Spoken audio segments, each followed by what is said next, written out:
os dias de Jesus em Jerusalém. Nunca na história de Israel houve dois sumos sacerdotes. Diga comigo, dois sumos sacerdotes. Dois sumos sacerdotes. Nunca existiu dois sumos sacerdotes, a não ser nos dias de Jesus. Sumo sacerdote era somente um. Arão e seus filhos eram sacerdotes, mas o sumo era Arão.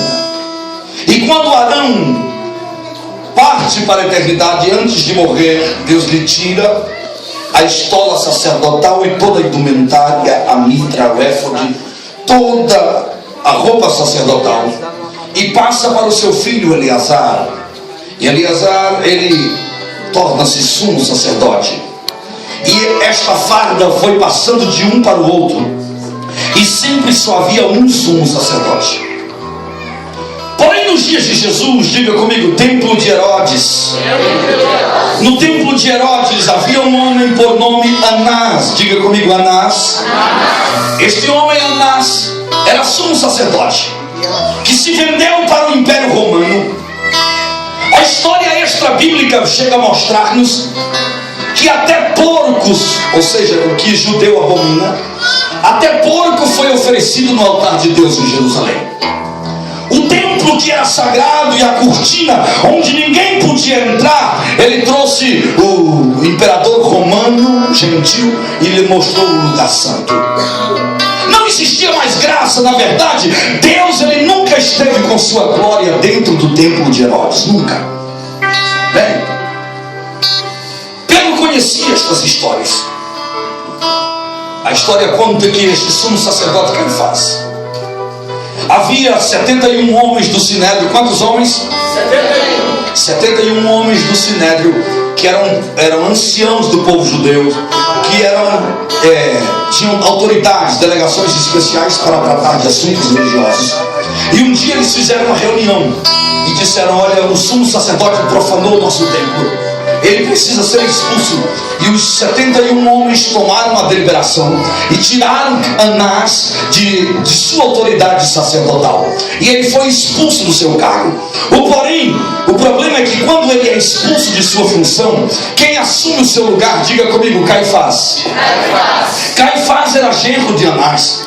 Então Caifás, ele foi mais sutil. Ele não começou a aprontar de uma vez, não. Ele foi abrindo espaço para o pecado devagarzinho. Ele fez aliança com o imperador romano e devagarzinho ele começou a comprar 71 homens do Sinédrio. Ele começou a dar um pouco de ouro para este, dar um pedacinho de terra para aquele, algumas cabeças de gatos e novilhos para o outro, e começou a comprar os homens do ministério, e começou a comprar os obreiros que tinham autoridade para tratar sobre o pecado. E quando todos do ministério tinham rabo preso com Caifás, então ele disse: agora eu posso fazer. E então ele demorou 14 anos, porém 14 anos depois ele olhou para a sua roupa. Esta roupa era a mesma roupa que Arão havia usado. Esta roupa era a mesma roupa que Eleazar havia usado. Esta roupa foi feita por Bezaleel, um homem que o Espírito de Deus se havia possuído dele, e ele havia feito todas as indumentárias do templo, ou seja, tudo, até a arca da aliança. Esta roupa era confeccionada pelo mesmo homem.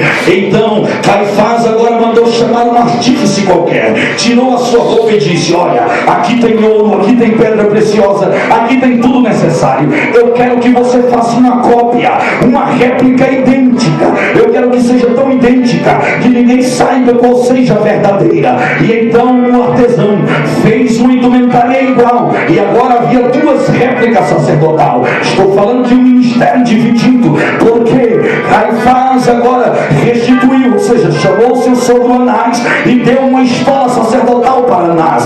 E agora, no lugar de ter um sumo sacerdote, havia dois, Anás e Caifás. Anás e Caifás, um ladrão de dia e outro de noite. E assim eles começaram a senhorear o templo, a senhorear o ministério e a casa de Deus que estava em Jerusalém.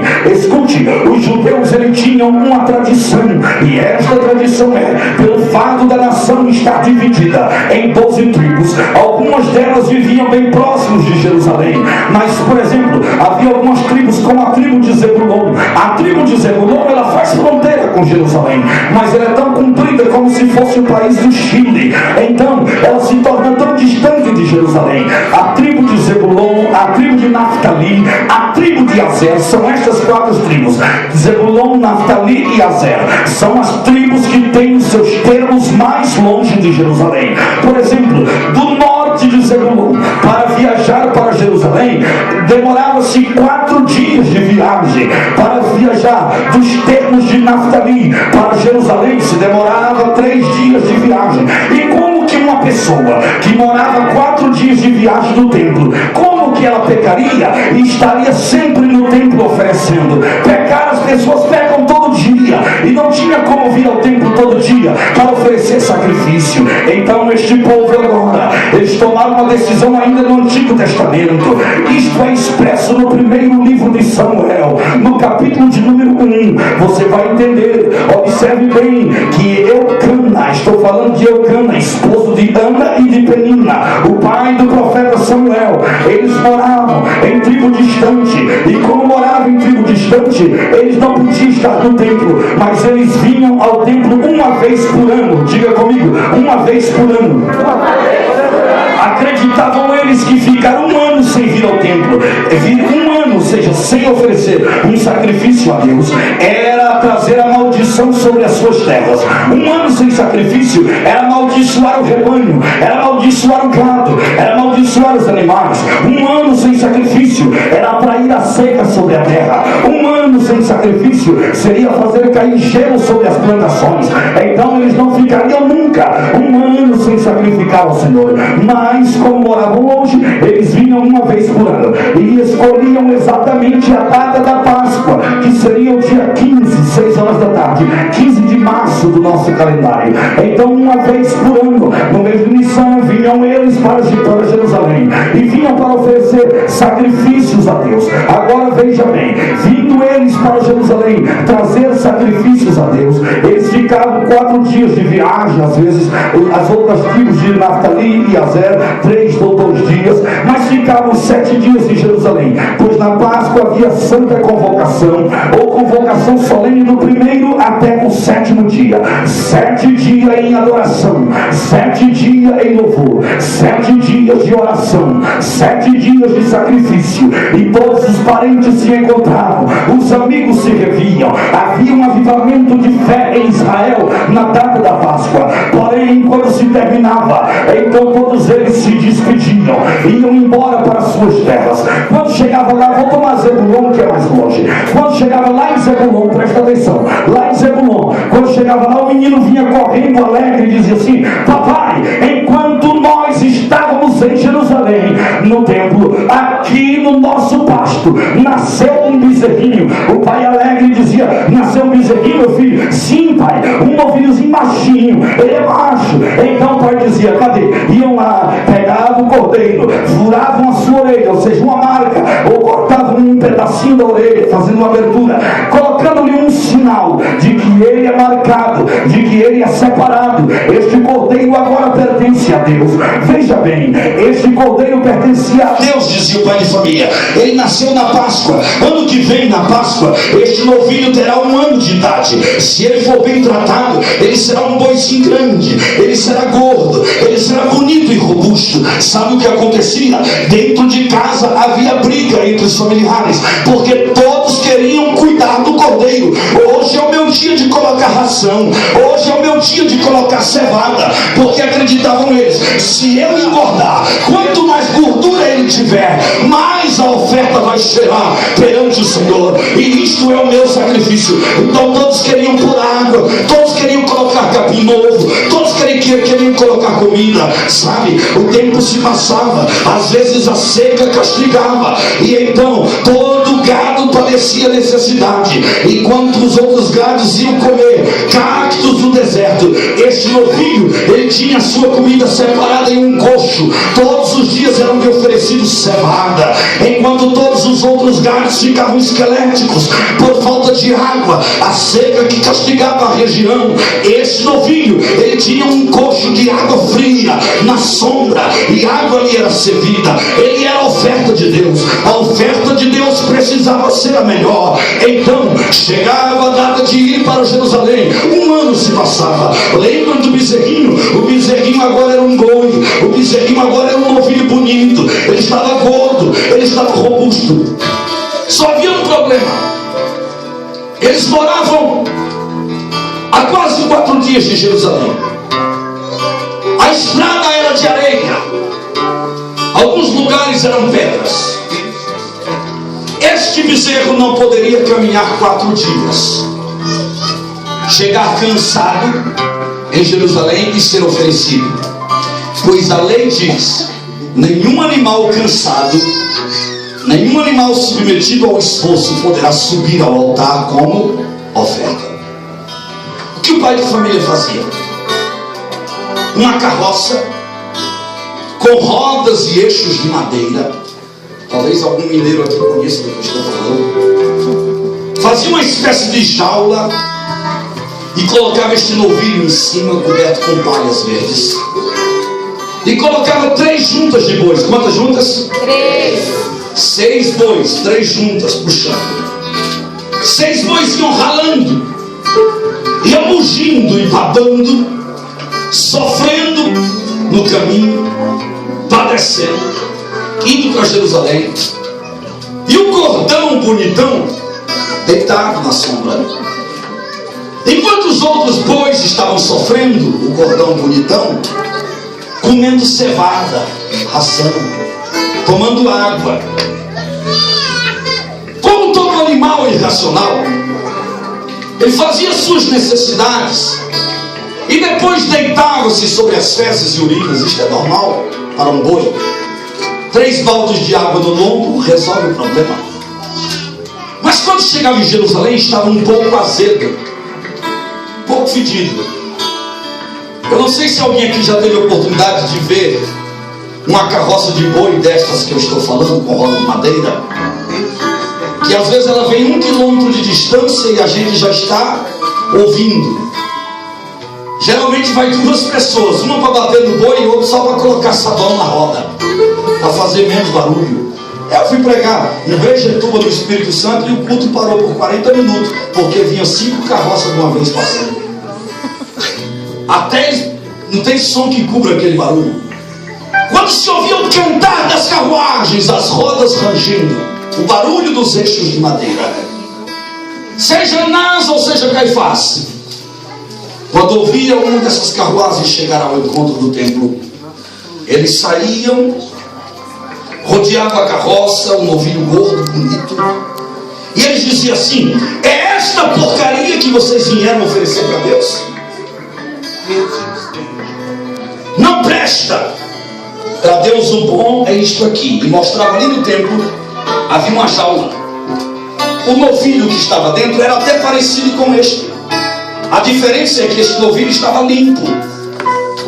E um problema grave: a lei diz que uma vez que o sacerdote rejeitou uma oferta, ela nunca mais pode subir no altar como oferta, pois ela é oferta rejeitada, nada. O pai de família ficava entristecido. Como é que nós vamos fazer para oferecer sacrifício a Deus?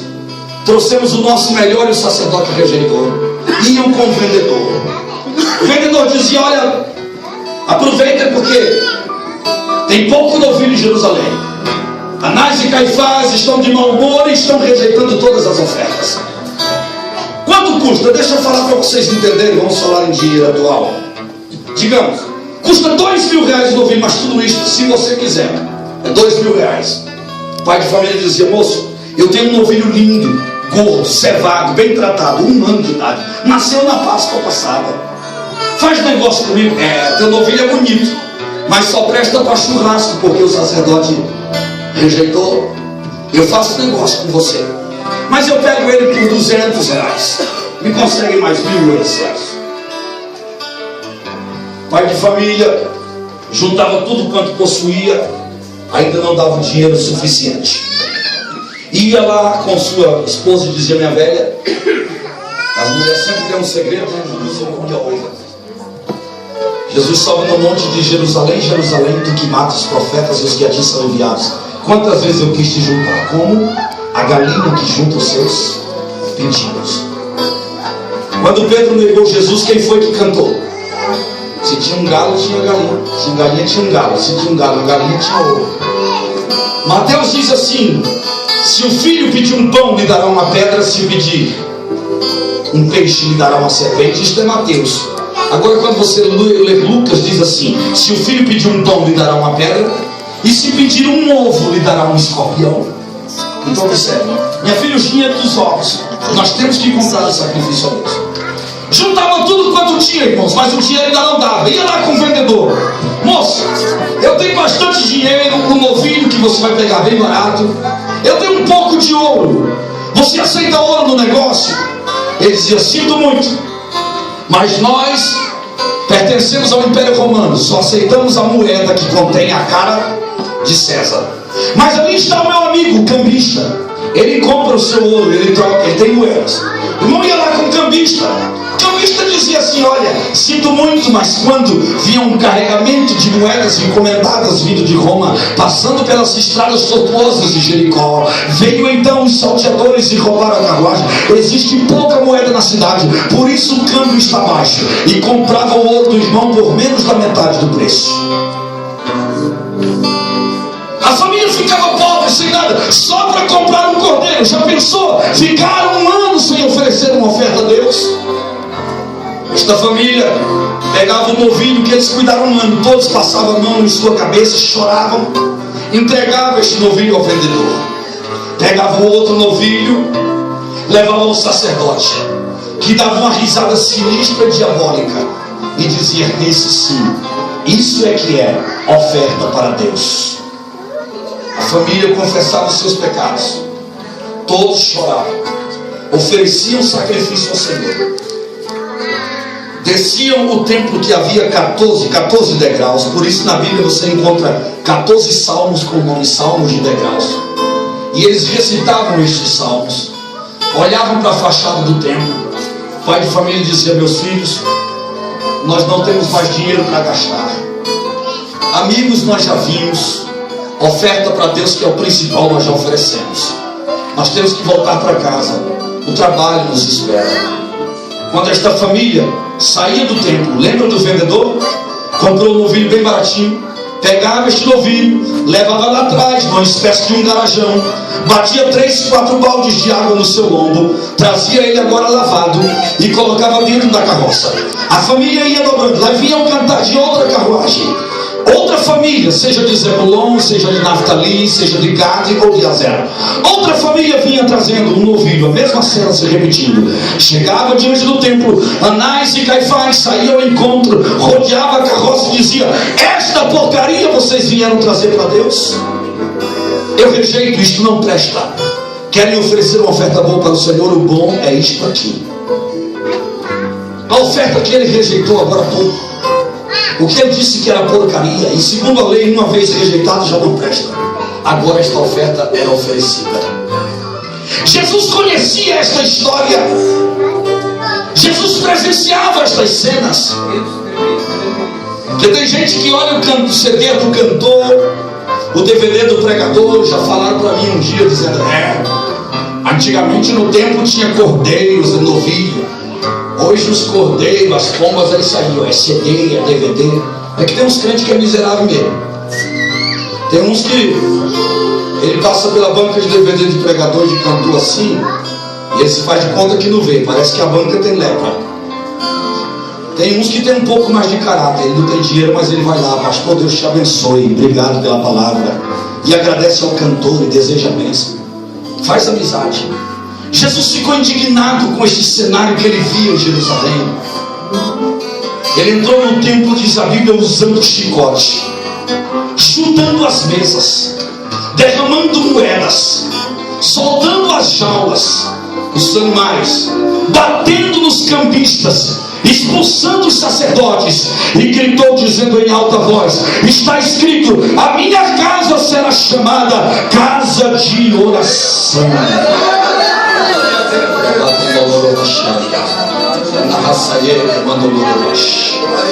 A minha casa será chamada casa de oração, e vocês a transformaram em um covil de ladrões.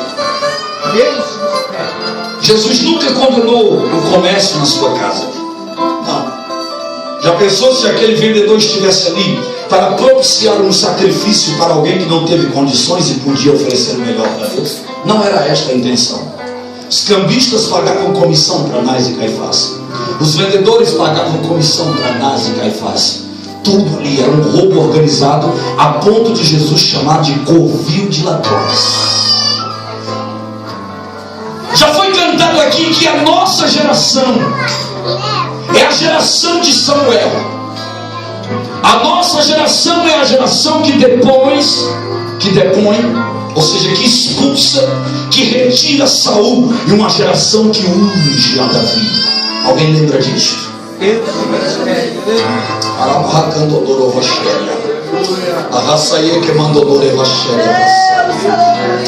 Quantos Anás e Caifás na atualidade que entraram no santo ministério para fazer negócios do ministério de Deus? Homens e mulheres que se tornaram profissionais do evangelho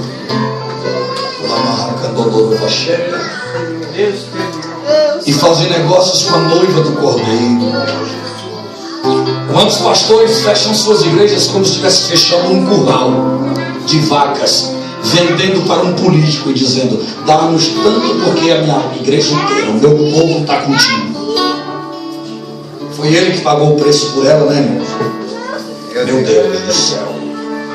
Deixa eu dizer-lhes uma coisa: se você quiser, levante sua mão para receber. Haverá uma purificação na casa de Deus. Haverá uma purificação na casa de Deus. E no nosso ministério brasileiro chegará um tempo que Deus começará a tratar com os Anás e Caifás. Mas o ministério não para, porque Deus levantará uma nova geração de homens e mulheres comprometidos com o Deus da verdade e com as verdades de Deus. Levanta a mão para receber, porque nesta última hora, no tempo do fim, só não será usado pela graça de Deus aqueles que não quiserem, mas o céu está aberto, a glória desce